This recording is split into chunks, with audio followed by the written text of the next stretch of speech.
Cyber गुन्हा उघड. Digital arrest प्रकरणात 3 आरोपी जाळ्यात.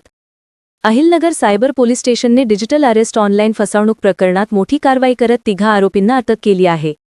फिर्यादी संदीप हरिभाऊ कुलथे राहणार सावेडी, अहिलनगर यांची 24 ते 28 ऑक्टोबर 2025 दरम्यान मुंबई सायबर सेलमधून बोलत असल्याचे भासवून व्हॉट्सअप व्हिडिओ कॉलद्वारे 8,80,000 रुपये फसवणूक करण्यात आली होती.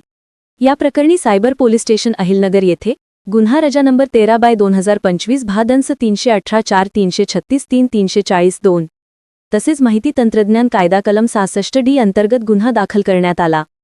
गुन्ह्याचे गांभीर्य लक्षात घेऊन पोलीस अधीक्षक मानी श्री सोमनाथ घारगे यांनी तपासाचे आदेश दिले. त्यानुसार पोलीस निरीक्षक श्री सागर ढिकले यांच्या मार्गदर्शनाखाली पूर्ण तांत्रिक तपास करून आरोपींचा शोध घेण्यात आला. सायबर पथकातील पोलीस उपनिरीक्षक सुदाम काकडे, पोहेकॉ मल्लिकार्जुन बनकर, पोहेकॉ दिगंबर कारखेले, पोहेकॉ उमेश खेडकर, पोहेकॉ निळकंठ कारखेले व पोहेकॉ रावसाहेब भुसळे यांनी संयुक्त कारवाई करून खालील आरोपींना ताब्यात घेतले. 1. विजय रंगनाथ चिमटे राहणार भाळवणी तालुका पारनेर जिल्हा अहिल्यानगर. 2.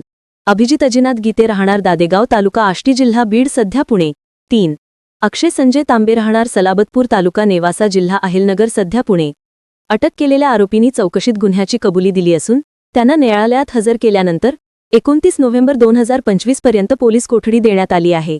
आरोपींकडून आणखी काही गुन्हे उघडकीस येण्याची शक्यता असून तपास सुरू आहे. ही कारवाई मा पोलीस अधीक्षक सोमनाथ घारगे, अपर पोलीस अधीक्षक वैभव कलुबेमे, उपविभागीय पोलीस अधिकारी दिलीप टिपरसे यांच्या मार्गदर्शनाखाली पार पडली. सायबर निरीक्षक सागर ढिकले व त्यांच्या पथकाने ही कामगिरी केली. सायबर पोलिसांचे आवाहन: अनोळखी लिंक, कॉल, OTP किंवा व्यवहारांवर विश्वास ठेवू नये. फसवणूक झाल्यास तात्काळ सायबर हेल्पलाईन 1930-1945 अथवा जवळच्या पोलीस स्टेशनमध्ये तक्रार करावी. KNH न्यूज 24 साठी इनायत अत्तार.